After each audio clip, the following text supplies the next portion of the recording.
நல்லவே எண்ணல் வேண்டும், நல்லவே சொல்லுதல் வேண்டும், நல்லவே செய்தல் வேண்டும் என்கின்ற நல்லெண்ண சிந்தனையோடு இன்றைய புலர்காலை பொழுதில் புதிய விடியலில் ஜெயா தொலைக்காட்சி வாயிலாக ஆன்மீக அன்பர்களை சந்திப்பதில் மகிழ்ச்சி. இன்று நாம் சிந்திக்க இருக்கக்கூடிய தலைப்பு பல்வேறு சர்ச்சைகளுக்கு முற்றுப்புள்ளி வைக்கக்கூடிய மதங்களின் நோக்கம் என்ன? மதங்களின் நோக்கம் என்ன? ஆன்மீக அன்பர்களே, அன்பு அடுத்த தலைமுறையினரே, படித்தவர்களே, பாமர பெருமக்களே, விஞ்ஞானிகளே, விவசாய நண்பர்களே, ஆசிரியர் பெருமக்களே, மாணவ செல்வங்களே, ஜெயா தொலைக்காட்சியினுடைய அருள் நேரம் உண்மையிலேயே உங்களுடைய பொழுதுபோக்கிற்காக மட்டுமல்ல, சமூகத்தின் பல பழுதுகளை போக்குவதற்காகவும் இந்த நிகழ்வு. ஒற்றை வரியில் நாம் சிந்திப்போம், மதங்களின் நோக்கம் என்ன? மதம், மார்க்கம் என்றால் அதற்கு பெயர் வழி என்று பெயர். மனிதனை அறியாமையிலிருந்து அறிவுக்கு கொண்டு வரக்கூடிய மார்க்கம்தான் உண்மையான மதம். அறியாமை இருளில் இருக்கக்கூடிய மனிதனை அறிவு வெளிச்சத்திற்கு கொண்டு வருவதுதான் மதம். மதத்தை விட மனிதம் பெரிசு, மதத்தை விட மனிதம் பெரிசு. மனிதநேயம் மிக்க மதம்தான் உண்மையான மதம். எப்படி? மதத்தை விட மனிதம் பெரிசு, மனிதநேயம் மிக்க மதம்தான் உண்மையான மதம். எப்படி? தன் கையில் ஒரு கையில் எச்சையை துப்பிய போது, இது எனக்கு தந்த பரிசு, நான் தேடி வந்த ஆசிரமத்திற்கு என்ன செய்ய போகின்றீர்கள் என்று மறு கரத்தை நீட்டிய அன்னை தெரசாவினுடைய அன்புதான் உண்மையான விவிலியம் காட்டக்கூடிய இயேசுவின் மதம். 5 முறை தொழ வேண்டும்.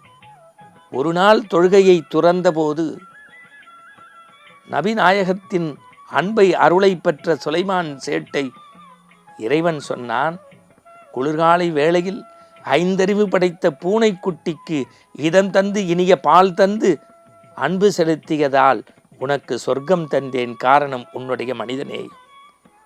ஆழ்வார்கள் நாயன்மார்களுடைய சரித்திரத்தை படைத்தால்தான் தன்னை விட, தன் குடும்பத்தை விட, தன் பெண்களை விட, தன்னுடைய வறுமையை விட இறைவனுடைய நாமம் பெரிது என்று மனிதநேய சிந்தனையை இந்த மண்ணுக்குள் பூட்டிய அற்புதமான ஆழ்வார் நாயன்மார் கதைகளை படிக்கின்ற போதுதான் விவிலியம் காட்டிய மத நல்லிணக்கம், திருக்குரான் காட்டிய மத நல்லிணக்கம், பகவத்கீதை பரிந்துரைத்த மத நல்லிணக்கம் படி இன்றைக்கு மனிதன் நடக்கின்றானா?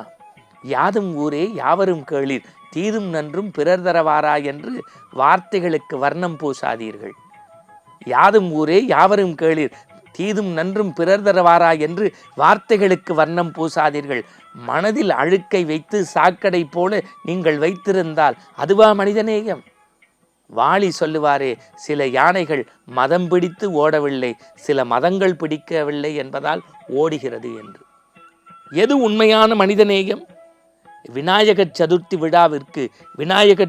விழாவிற்கு வாழ்த்து சொல்லக்கூடிய இஸ்லாமியர்கள் தான் உண்மையான இஸ்லாம். இன்னும் சொல்ல போனால் இஸ்லாமிய பெருமக்களுடைய பெருநாளாவுக்கு ஈர இதயத்தோடு வாழ்த்து செல்லக்கூடிய கிறிஸ்துவ பெருமக்கள் தான் வணக்கத்திற்குரியவர்கள். இஸ்லாமுக்கும் ரமலானுக்கும் மறந்து விடாதீர்கள். இனிய பெருநாளுக்கும் இயேசு பிறப்புக்கும் மனமுவந்து வாழ்த்து சொல்லக்கூடிய இந்துதான் மனிதநேயம் மிக்கவன். ஈர இதயம் என்பது இறைவன் நமக்கு தந்தது. அதை வைத்துத்தானே நாம் வாழ்வியலை நடத்த வேண்டும். மதம் நமக்கு எதை கற்றுத்தர வேண்டும்? பிஸ்மில்லா கான், இந்தியாவின் இணையற்ற இசைக்கருவியை வாசிக்கக்கூடிய அந்த பிஸ்மில்லா கானினுடைய ஒரு ஒப்பு உயர்வற்ற செய்கைதான் என் கண்முன்னே வருகின்றது. அவரை கேட்கின்றார்கள், அரபு நாட்டிற்கு வருகின்றீர்களா, அயல் நாட்டிற்கு வருகின்றீர்களா? பொன்னையும் பொருளையும் மண்ணையும் மணியையும் தருகின்றேன். பிஸ்மில்லா கான் சொன்ன ஒற்றை வார்த்தை, எல்லாம் இருக்கும். என்னுடைய எம்பெருமான் ஏழுமலையானும் ஆண்டாள் நாச்சியாரும் அழகு மதுரை மீனாட்சியும் இருந்தால்தானே என் இசைக்கருவி இசைக்க முடியும். அது இல்லாத இடத்தில் எனக்கு பொன்னும் பொருளும் இருந்து என்ன பயன்? அவர் அல்லவோ மனிதநேயம் படைத்த மத நல்லிணக்கத்தின் அடையாளம். தொட்டு சடலங்களை தொட்டு தூக்கிய அன்பை சிவமாக்கிய குன்றக்குடி அடிகளாரினுடைய மத நல்லிணக்கம் தான் உண்மையான மத நல்லிணக்கம். ஒரு ஏழை குழந்தையை அதனுடைய சொந்தக்காலில் நிற்பதற்காக தன்னுடைய விஞ்ஞான கண்டுபிடிப்பு பயன்பெறட்டும் என்று சொன்னாரே, அதுதான் அப்துல் கலாம் அவர்கள் கண்ட குரான் வழி நடக்கக்கூடிய மத நல்லிணக்கம். ஏழை பிள்ளைகள் என்றோ இறந்தபோது இன்றும் அவர்களை நினைத்து ஒற்றை மெழுகுவர்த்தியை ஏற்றி வைத்து அவர்கள் இறைவனோடு இணையட்டும் என்று அருட்தந்தைகள் அற்புதமான விவிலியம் வாசிக்கின்றார்களே, அதுதான் மத நல்லிணக்கம்.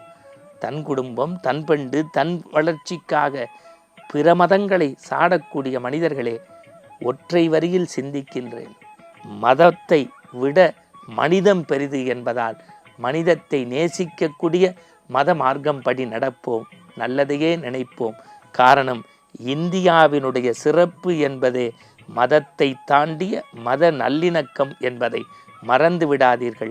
மனிதரை குறை சாற்றாதீர்கள். மீண்டும் நற்சிந்தனையோடு நாளை சந்திப்போம். விஷ்ணுவே சரணம்.